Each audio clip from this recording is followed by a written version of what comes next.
Okay, we ready to go? Yep, go ahead.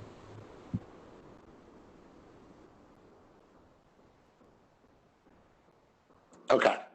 Good afternoon, everybody. I want to welcome you.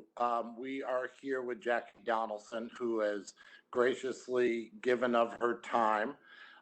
Jackie is the VP of Global Strategy Management at Disney Plus Streaming, and she is going to talk to us about her career path, how she has come to the position that she's in, what her duties are. I will let her start with her presentation in just a minute, but we wanted to run through just a couple of things first. First of all, everybody has been muted and your cameras are off for this presentation. Additionally, we are going to have a question and answer period at the end. During the course of Jackie's presentation, if you have questions, please use the Q&A feature and you can type in your question there and we will get to them at the end. So with that said, I want to turn it over to Jackie and thank her for being here. Jackie, go ahead. Thanks, Steve. I can't see everybody, but welcome and thank you for having me.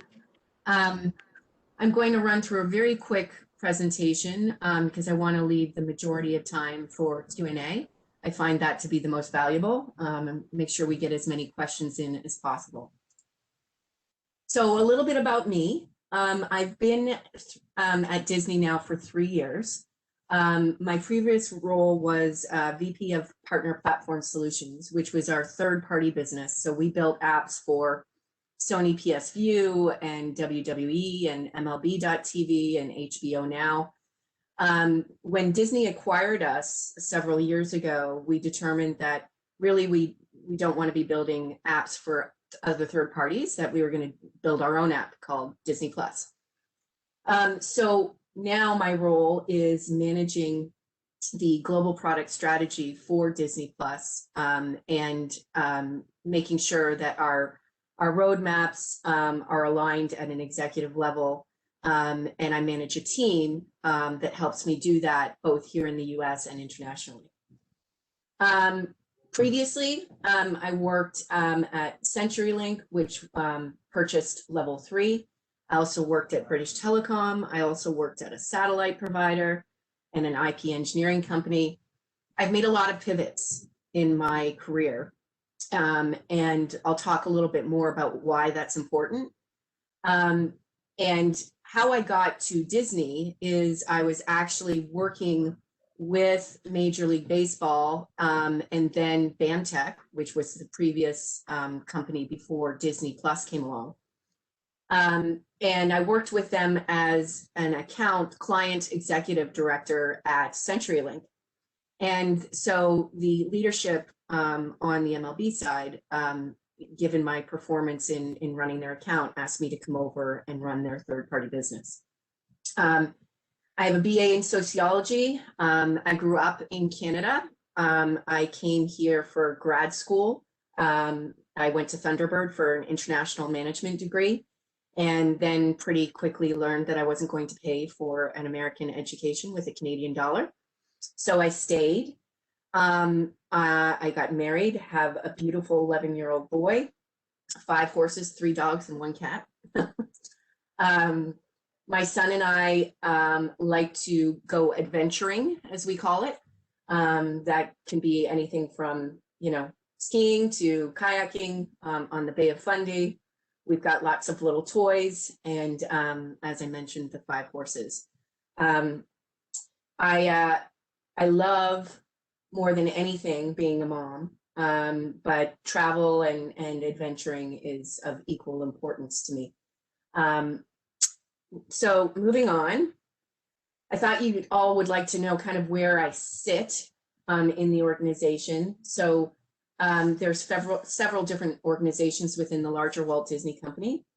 I sit within what's called DMED, Disney Media Entertainment and Distribution, which also owns ESPN Plus, Hulu, Hotstar, and now Disney Plus. And I report specifically into the Executive Vice President of Product, and he reports into the CEO. There's a lot of other organizations. I just did the highlights here, but everybody knows Walt Disney is a massive company. So I am just one small ring in the ladder. A few things I've learned over the years that I'll talk through, and this is all in an effort to kind of help all of you, migrate and find your path, your career path. I have always followed the people rather than the jobs. In fact, I was telling one of my mentees just a few weeks ago, I think it's been about 15 years since I actually applied for a job. So the majority of my opportunities have been because I, oh, am I not sharing? Oh, sorry. There we go. Next slide, please. Next one. There we go. As I mentioned, I follow the people rather than the jobs. I try to outperform in every job I've had, no matter what level it was at. In fact, one summer when I was attending McGill University, I wanted to stay in Montreal for the summer and not go home. And I ended up having a job in a factory, boxing various different clothes and toys and elements that came in from China and were being redistributed. And I have to tell you, I have treated every job, including that job, as if I am the CEO of that. I was the best boxer in that entire company, and I prided myself on it. And that's what I meant by point number 2. Doesn't matter what the job is. It does, in my bartending job, I was going to be the best bartender that was there. When I worked at a grocery store, I was going to be the best teller that there was. You do that and people notice you. Next, always have mentors and mentees. It's as important to be a mentor as it is to be a mentee. I have had certain mentors that have been through with me through my entire career, and I continue to engage with them on a regular basis. But I also think it's really important to pay it forward. So I dedicate about 20% of my time on a monthly basis to my mentees. Balance is key.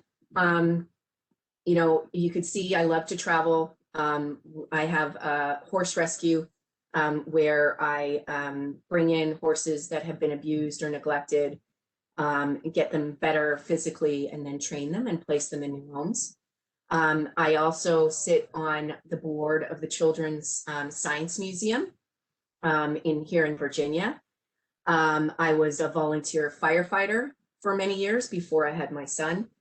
I also was a volunteer on the Mounted Police Unit in New York City when I lived there. So always find something that kind of balances out the career aspect. It helps you keep your career in check and what's important to you in check. And I have a tendency to lose myself in my job. So by doing these other things, I can prevent that from happening. Remove the noise. This is a critical element. So when you're working and you're trying to do the best you can, you sometimes can get into a cycle where you're always looking around to see if people are liking what you're doing or not liking what you're doing, and possibly taking too much input from the things around you. It's really important as you go through your career to learn when to block out that noise and just put your head down and your shoulder into it. If you're doing things the right way and you doing things the right way, even when nobody's noticing, then you don't need to listen to all of that back end noise. Pivot often, as you've seen in my career. I have pivoted quite a few times. I took various different positions because I needed to learn something. And that's how I look at my career. It's not about being the CEO or the VP or the client executive. It's about, how do I want to round out my career? What's the next thing I want to learn? And where are the best people for me to learn those things from? Define your brand. This is another key thing that I work with my mentees on. Really understanding who you are and how you contribute, and a focus on your strengths, not your weaknesses, will help you build that brand. And that brand is going to be key to how you communicate for potential job opportunities, but it's also key when you're in a job, how people perceive you. And if you haven't developed a good brand that is based in core of who you are, then sometimes what happens is people kind of decide for you what you're going to be. And it's critical that you be at the front of that ship. And then lastly, be the change. If you see a problem, go fix it. People will forgive you for jumping in to go fix a problem that they didn't know existed. But people will not forgive you if you saw the problem and did nothing about it and just walked the other way. I'm really, in my current career, focused on making sure we manage change correctly, and that everybody is bought in on that change. And when you've got as many million subscribers as we do, there's a lot of voices out there, and you've got to be listening to those voices, and you've got to be constantly innovating. Innovation in yourself and your career, and in your work is critical to your success. So I'm going to pause there. I know that was a really quick presentation, and see if we have any questions. Jackie, really quick, if you could go over some tips for networking for our students. Oh, sure. How would you advise someone who is just getting started in the workforce or is in college and they see somebody like you that they want to reach out to? How would you advise them to network? It's a great question, Steve. So, there's lots of different organizations out there, a lot more than when I got out of college, quite frankly. There's groups that you can join online. I highly recommend getting involved in, some of the alumni networks that are out there. I'm somebody who enjoys meeting new people. And as I mentioned, I like the idea of paying it forward to the next generation of professionals. So in so much as you want to reach out to me over LinkedIn, feel free to do so. But, really finding those mentors out there in the world that can introduce you to other people is critical. I'll tell you, my first job out of undergrad was at Christian Dior. It's a perfume and makeup company. And it was absolutely the most miserable job I've ever had. And I learned a lot out of that, which is that if you're going to spend as much time as you are in your career, it's better to find people you want to work for than the job that you want to have. So I really encourage you to, if you have a passion, find people in that area, whether it's business or otherwise, and reach out to them, and hopefully they will be responsive to you. And if they're not, keep going, find somebody else. But I really found that the majority of jobs I ever got coming out of college and then even out of grad school were because people invested in me. It wasn't because I applied for a job and I was the best candidate. Here I am, the VP of Global Product Strategy, and I've never done product in my life. But the CEO of Disney Streaming had seen my performance on the partner side of things and literally said, Jackie, come over to this side of the organization and do what you did over there, and we'll call you global strategy. So, I mean, that's just purely about your brand and people putting their trust in you, and taking a chance on you. So find those people that will take a risk.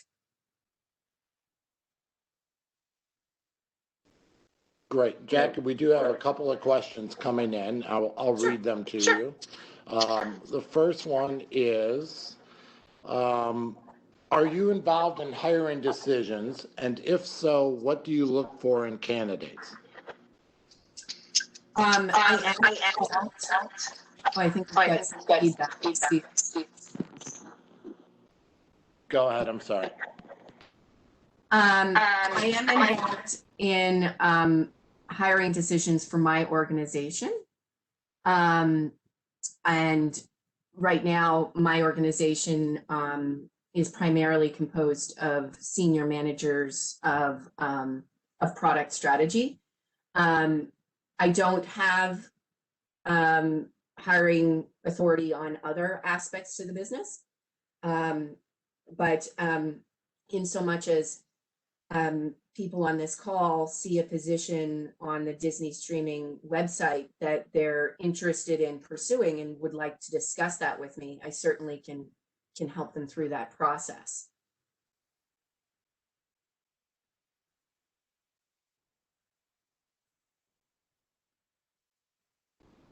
We have another question as well, and that is, what were some challenges moving from BAMTech to Disney streaming services?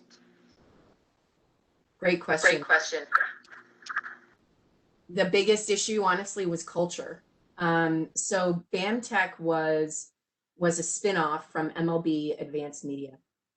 And when we were MLB Advanced Media, and even when we moved over to BAMTech, we were an engineering-led organization. We moved fast. We were scrappy. Teams of brilliant people, but nobody knew who BAMTech was, and nobody knew that that we had built things like the MLB.TV app and the HBO Now app and all of that. So there was very little understanding of exactly what BAMTech or MLB Advanced Media did. Then we get thrust into the world of Disney, where it's this massive brand in this massive company. And just finding our way through that and trying to keep our innovation and our speed, but the importance of not doing things wrong that would negatively impact the larger Disney brand is a lot more pressure. And when you have the power that you have over the market, you can do a lot more things, but there's also then a lot more risk. So it almost feels like we had to grow up a little bit, I guess I would say.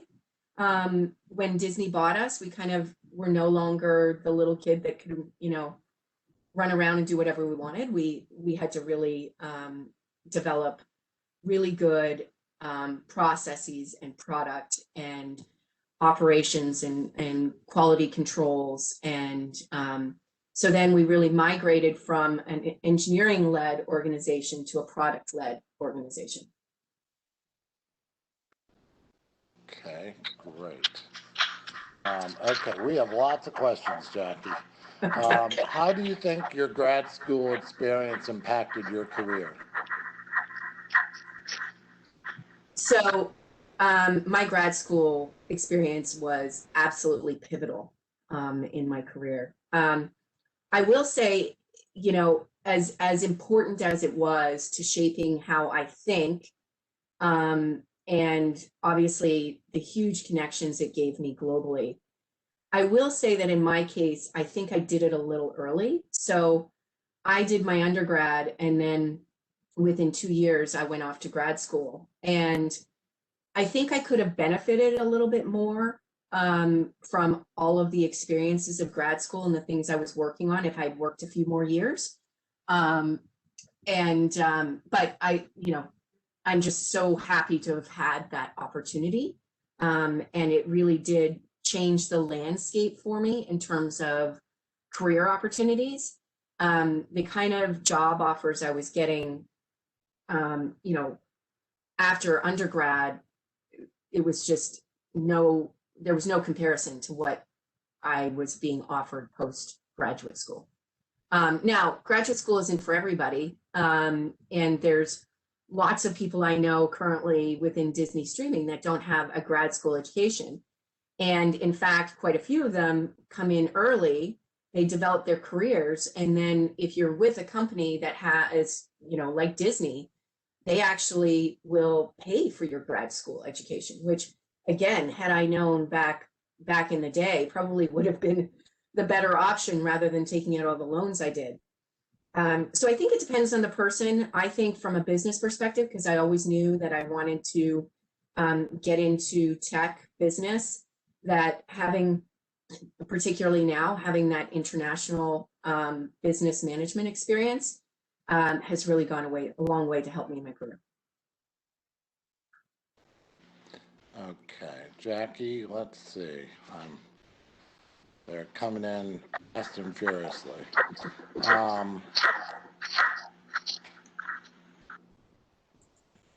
So one student said they applied last year for an internship but didn't hear back. Any tips to make my application better this next round for summer internships?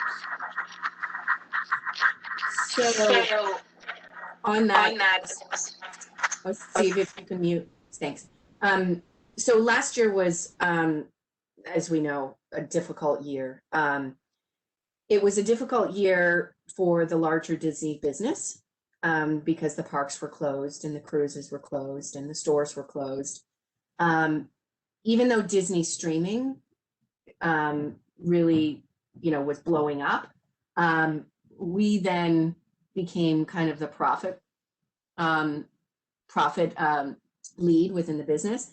And so across the company, though, there was a tremendous amount of layoffs. And those continued through the year as a result of COVID. I'm hopeful, given where we are with the vaccines, that things will look different this summer. But to the person whose question was, you know, they never heard back, I'm going to guess it was because we didn't hire a lot of interns, honestly, last year, because there just wasn't the money to do so. This year, I'm hopeful that will change. In terms of how do you better position yourself, again, that goes back to my point about your brand and what you bring to the table that makes you stand out in terms of other applicants. And I really, you know, I'm whoever that is, you know, feel free to reach out to me on LinkedIn. I'm happy to coach you on that. But really focusing on your strengths and really focusing on what it is you think you could contribute that is unique to you. That when people are applying for jobs under me, that is the thing that I look for most often is what makes this person special. And it doesn't have to be, I mean, I don't care how many years of experience you have. If you're a good person, a driven person, somebody who is really engaged and motivated, I can teach you the tech. And that's, you know, what's more important to me is the vision.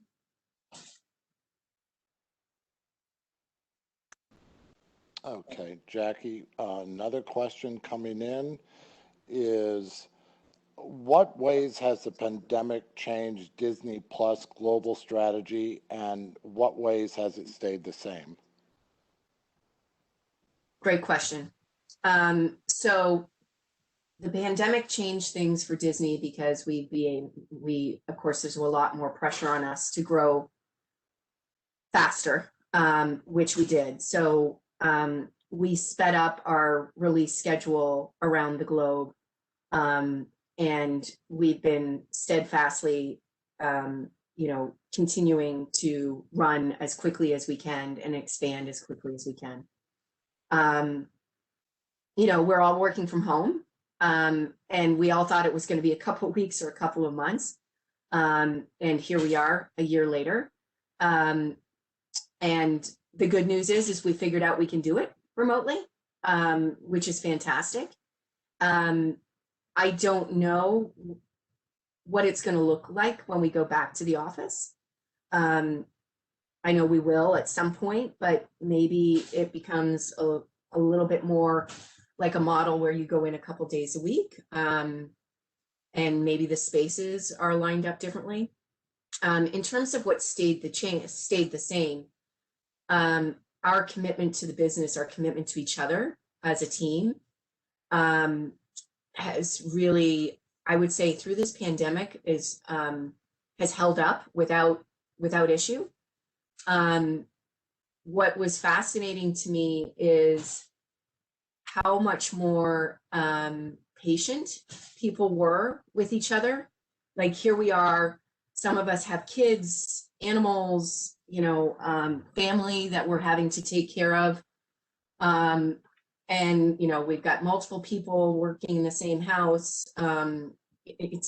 It's really difficult. I remember there was times when, back in the spring, when we didn't have the online distance learning thing down. And so I was having to literally block my calendar for the first 3 hours of every day to teach my son his curriculum.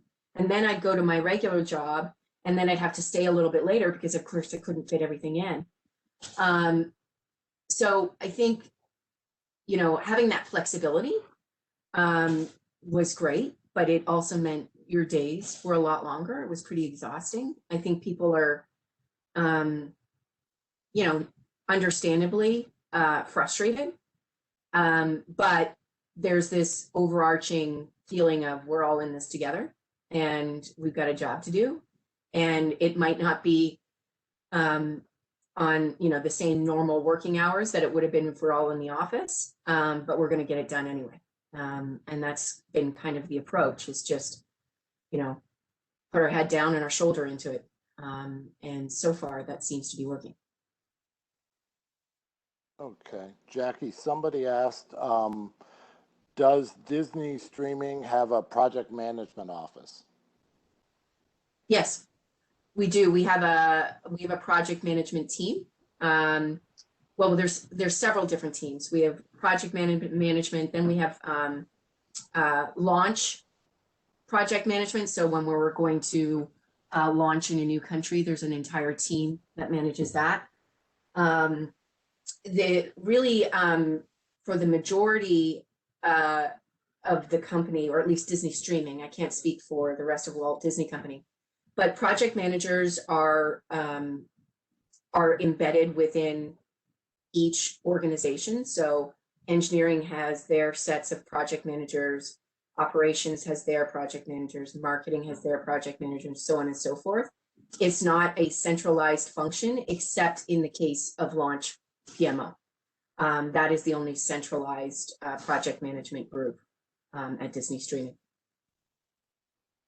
And to that effect, Jackie, do you think getting a PMP certification would add value to a student's resume?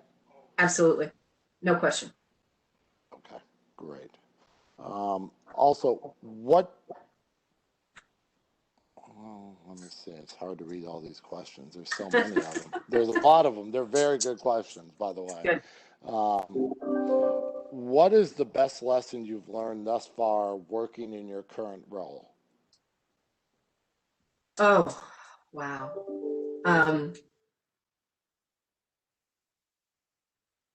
Gosh, that's a good question.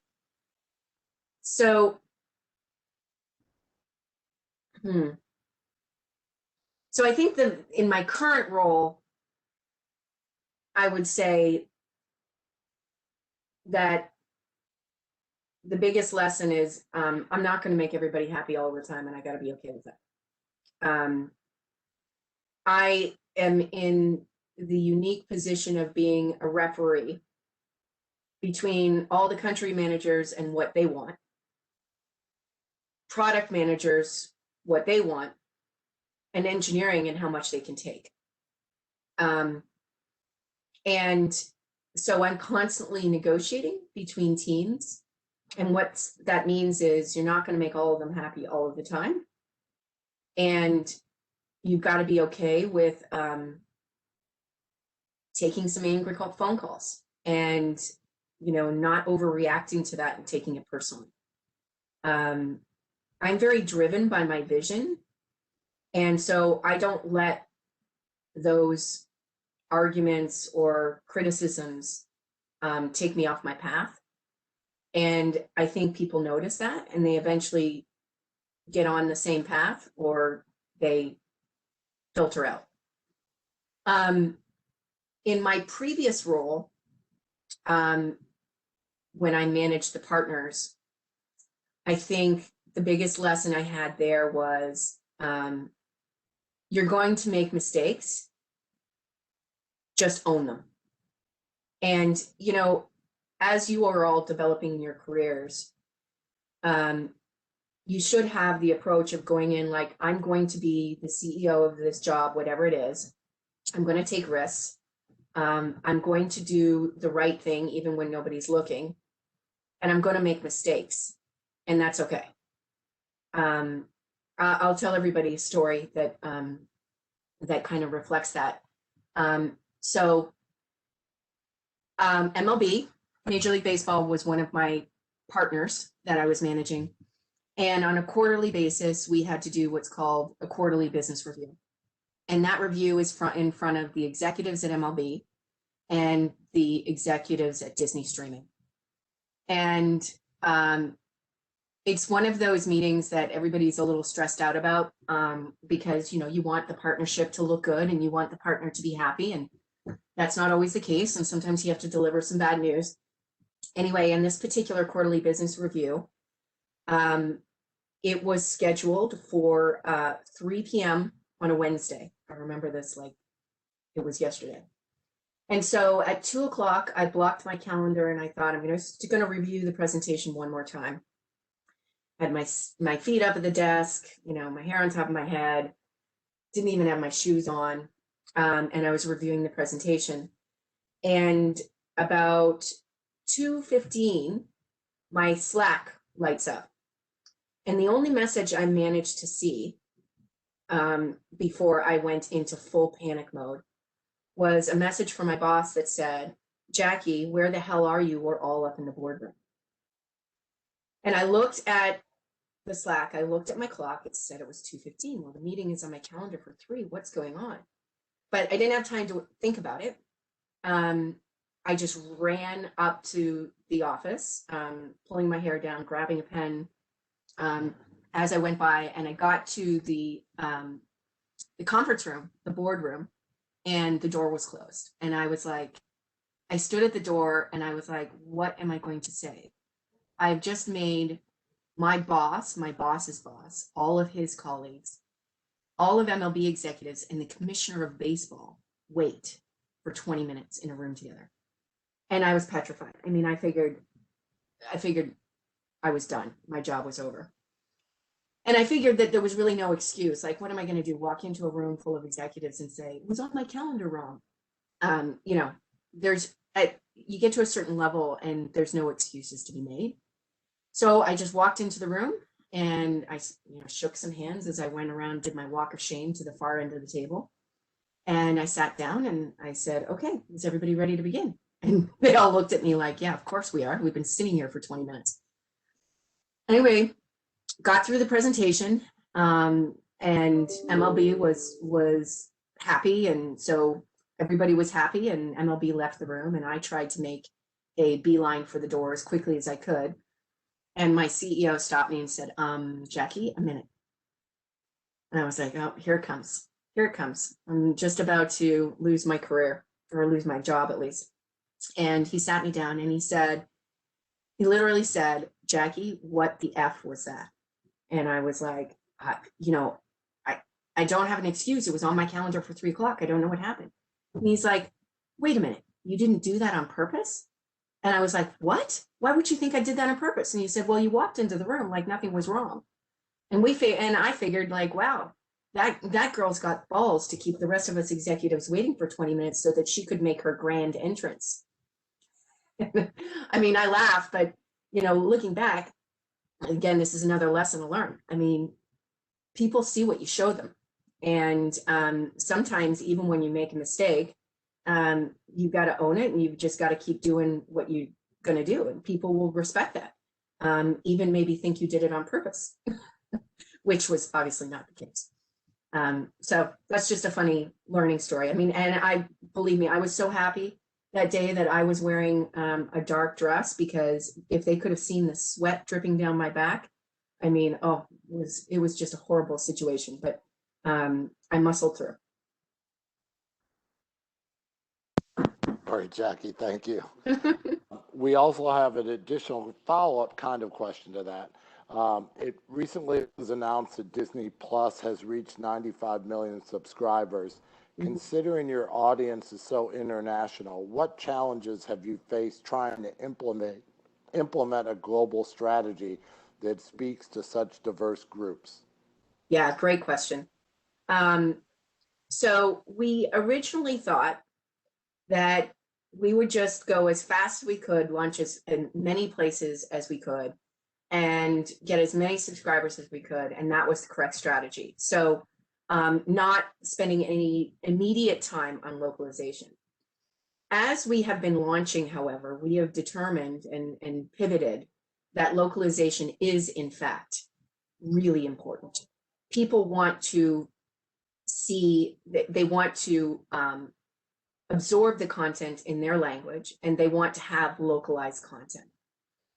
So we pivoted a bit, and we've reduced the speed at which we are launching and focused more on the localization of those launches. We have been pleasantly surprised, of course, at the subscriber growth, but now we're really focused on the subscriber experience. And it's one thing to get a customer, it's quite another to keep them. So as our product matures, we are pivoting towards that more inclusive, more localized experience.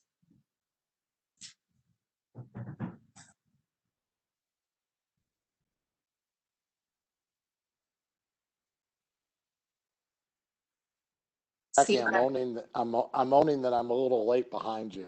That's all right. Okay, let's see. Next question was, with different brands launching their own streaming platforms, what do you see the future of the entertainment industry to be like? And what tips would you give to people who wish to enter this industry on which trends we should be on the lookout for? Great question. So trends in the industry, content is king. If you don't own the content, you're going to have a really hard time growing.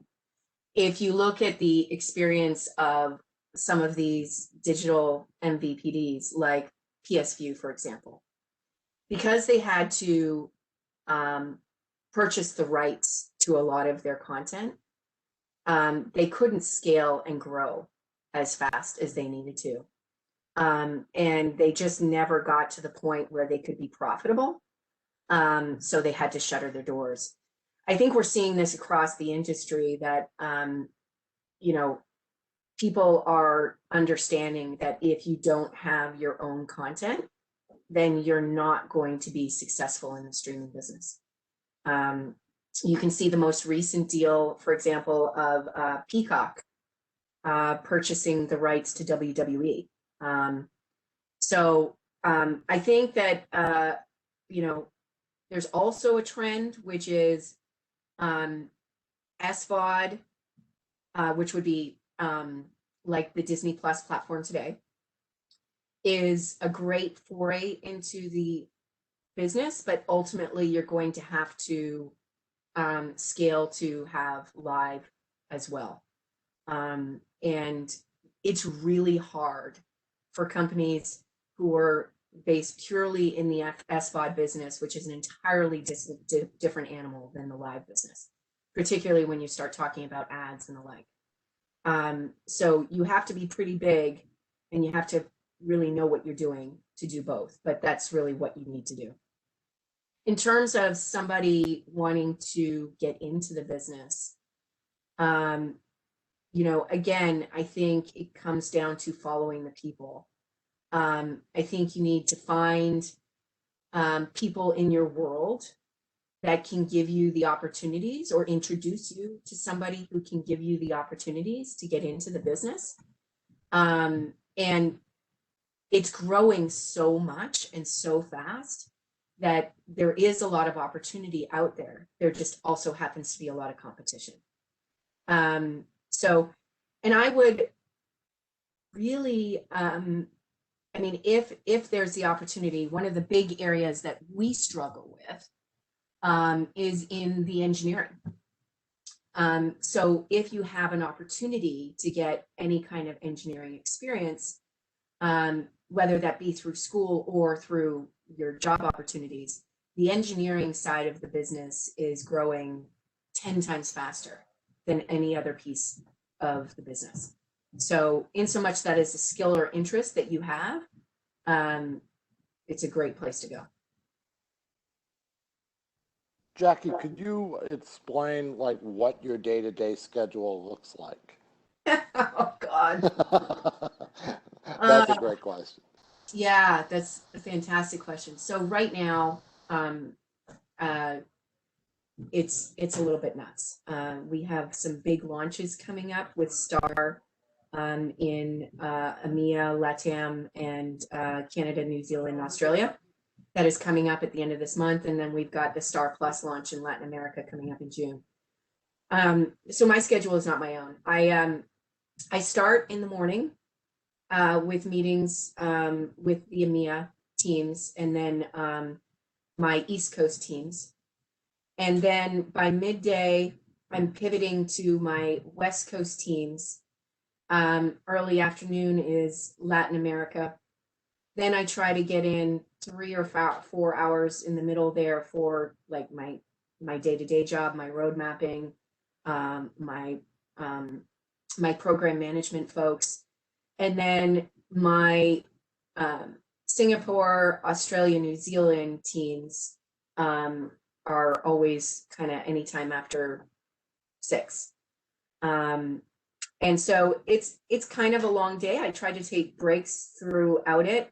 I insist on making my son sit down for breakfast and for lunch with me every day, because dinners are not always an option, unfortunately, for me with my work schedule. And then I always reserve at least an hour in the evening for him and I. Sometimes that's more, sometimes, you know, that's all I can get. And I want to be there to read books with him and go to bed. So then I usually, once he's gone to bed at about 9 o'clock, I go back to work for a couple of hours. Sometimes that's a couple of hours, sometimes it's more than that, depending on what the issue is. And then I wake up the next day and do it all over again. I do try to take scheduled vacations, and I encourage everybody to do that. Know where your wall is, and you know, spend some quality time with Sam. We do a lot of skiing, horseback riding. So I do try to the best of my ability, stay clear of work and empower my teammates to take over for me when I need downtime. I'm not one of those people that is riding my horse and looking at my phone. That's not a healthy way to conduct your lifestyle. So I really do try to take that downtime on the weekends and unplug a bit. I do say though, on Sunday nights, that's my, I call that my jogging event. And Sunday nights or afternoons, whatever the case may be, I will kind of get myself prepared for the week ahead. So I review my calendar. I start making a list of all the things I need to accomplish that week, the things I need to follow up on, so that when I log in on Monday morning, I'm not overwhelmed and I have a plan. And that really, I've actually done that since I was in college, created that list on Sunday night. And that's really always helped me really hit the ground on Monday and not have those Monday morning blues and anxiety because of you haven't looked at all the emails and you don't know what you're doing yet. You're just trying to get to the next thing. Okay. That's great advice, Jackie. I think that's something that the students could really take to heart as they go forward. I think I would echo that sentiment exactly about finding a balance. Another question is, what should grad students work on while they're in grad school apart from their academics? Oh, well, so there's a few things that you can do there. There's a lot of, so first of all, I would spend whatever time you have outside academics doing something that you love. And for me, that was doing things like volunteering. I've actually got a lot of job opportunities, believe it or not, through my volunteer efforts as well. So I highly encourage people to get out there and volunteer their time, and you'd be surprised at how many people you'll meet that could change your life while you're paying it forward. So volunteering is good. If there's additional courses you can take, which I also did when I was in grad school that were not core to my master's program, but I was interested in. So, you know, I was doing all my classwork, and then I was also taking a few courses on history, Russian history specifically, because it interests me, so it relaxed me. I would really caution anybody who's in grad school to take on too much else. I mean, grad school is such an immersive experience, and you should take the time to enjoy it. So in so much as you can do some other things just to make that experience better, then I encourage you to do so, but don't work yourself to the bone. It's not worth it. You got a whole career ahead of you to do that.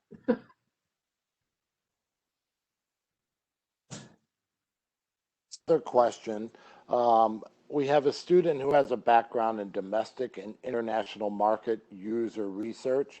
And they were wondering how much research plays into product strategy decisions for Disney Plus. Great question. A lot. Well, it will be a lot. Right now, we're heavily in a growth phase.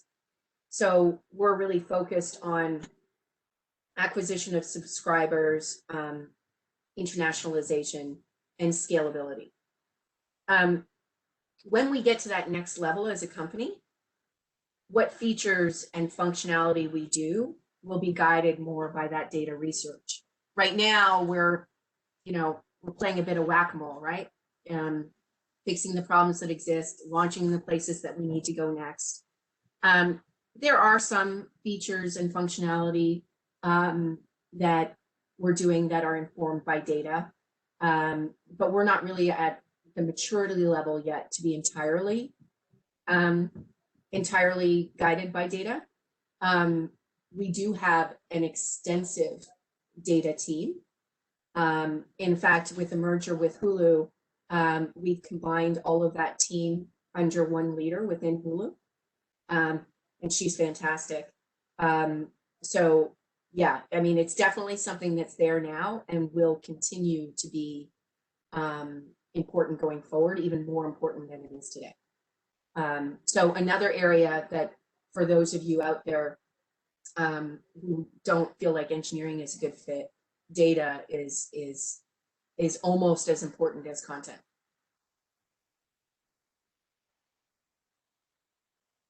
And Jackie, what advice do you have for young managers, and how should they approach being a mentor to other people? So I guess my advice for young managers is I've always looked at my position as a manager to remove roadblocks. I'm not there to tell people how to do their job. If they ask me, I'll give them guidance. But people really want a degree of independence, and people want the ability to put their own spin on whatever it is they're doing. And you really need to empower them to do so. And then just clear the roadway. Constant communication. I have weekly one-on-ones with every single person on my team. I think it's critical. It's a lot of time, but it's critical. You need to hear from them how they think things are going. And then I do quarterly reviews with them, which starts with them telling me how they think they're doing and me giving them feedback as well. So that constant guidance without interference, I think, is really critical to young managers. Then in terms of the second half of the question, what was that? Oh, mentoring. So when you are a young manager, there's always people out there that could benefit from your experience and from your knowledge or from your field that you're in. And, you know, making sure you're available to do that and then following through on that. So my mentees never have to worry that I'm not going to show up or I'm not going to come prepared. It's really important that if you do want to mentor, that you go all in and you follow through on those mentorships. But everybody out there, I don't know a single person on the planet that couldn't use a mentor. So I guarantee there's a large base out there that could benefit. Okay, we have time for maybe two more, but one of the questions that I wanted to ask you, Jackie, is what is your favorite thing about working at Disney? And what is it that you and your team, what values or mission do you feel that you share? Great. So my favorite thing about working at Disney is the people. I have never worked with a group of such fantastically smart, but genuinely good people that I like, that I don't just work with, I consider to be my friends. You know, I have just about every night during the week an invitation to, you know, a Zoom cocktail thing with colleagues. They truly are and have become good friends that I genuinely enjoy spending my time with. And for that, I feel blessed, because if you're spending this much time in a job, you better like the people you're doing it with, because otherwise you're just going to be miserable. What was the second half of the question, Steve? The question was, what value or central theme do you and your team share? Yeah. So my team will tell you that they absolutely know, without question, that they own their position. They will tell you that that I am available and approachable at all times, but that they have full remit to make the decisions and sometimes mistakes that they need to make. My job is to clear the road for them and to protect them when they do make those mistakes and help them learn from them. The other thing my team will tell you that they know with 100% certainty is that family comes first for me and for them. If there is something going on with your family that you need to take time away from, I'm going to 100% support that and then some. In fact, I had an employee last year whose young child came down with cancer, and he was still showing up for work every day. And I said, you can't do this. You got to go be with your family. You need to take some time. And he was concerned about vacation. I said, I don't care about vacation. The rest of us will pick up what needs to be done. You go be with your family. It is critical. You are of no use to us right now. Go be with your family. When you're ready to come back, come back. So I think that's a really important thing. My team also knows that we are in it together, and there's no weak links, only weak leadership. And that I have a vested interest in their success and their development. And I make sure that our conversations on a weekly basis aren't just about what did you do this week, but where do you want to be? What do you want to be? And make sure that we have a constantly evolving plan on how to do that. It's my job to make sure that the people that work for me have further opportunities to grow and to, get bigger jobs and better jobs and move on. Jackie, touching on international students, are there opportunities for them in the United States? Do you have offices overseas? Yep. What would you advise an international student how best to pursue a career at Disney Streaming? I was an international student. And so what I did was, by going to grad school here in the US, then that gave me a year of a working, it wasn't permanent, but it was just a work permit for a year. And then I was able to find a company, for that company that I worked with, then they sponsored an H-1B visa for me. And then I did that for 6 years. Then I got a year extension. And then I eventually got my green card. There's absolutely opportunities here in the US to find companies that will sponsor you in your H-1B process. But we do have facilities around the globe. So we've got offices in Amsterdam. We've got offices in all over Europe. So London, Germany, you name it. And then we've got offices in Buenos Aires and offices in Singapore and offices in Toronto, Canada, and in Australia. I think our office there is in Perth, I want to say. So, yeah, I mean, if you go on the Disney Streaming website, you can search for jobs based on location, and it'll list all those locations there. Right. So one student commented on your Ruth Bader Ginsburg and your Yoda in the background. So I wanted to bring that up. My two favorites. We're gonna close with this.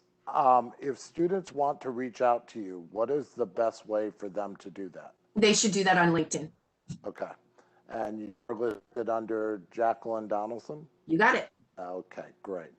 Well, with that, everyone, we want to thank you for attending. Jackie, big thank you to you for sharing so much time with us and great advice. And we couldn't be more thrilled to have you spend an hour of your time with us. So I'm happy to do it. And if you ever want me to come back, I'm happy to do so. Great. Thank you so much, everybody. Thank you, Jackie. Take care, everybody. Be safe. Bye-bye. Bye.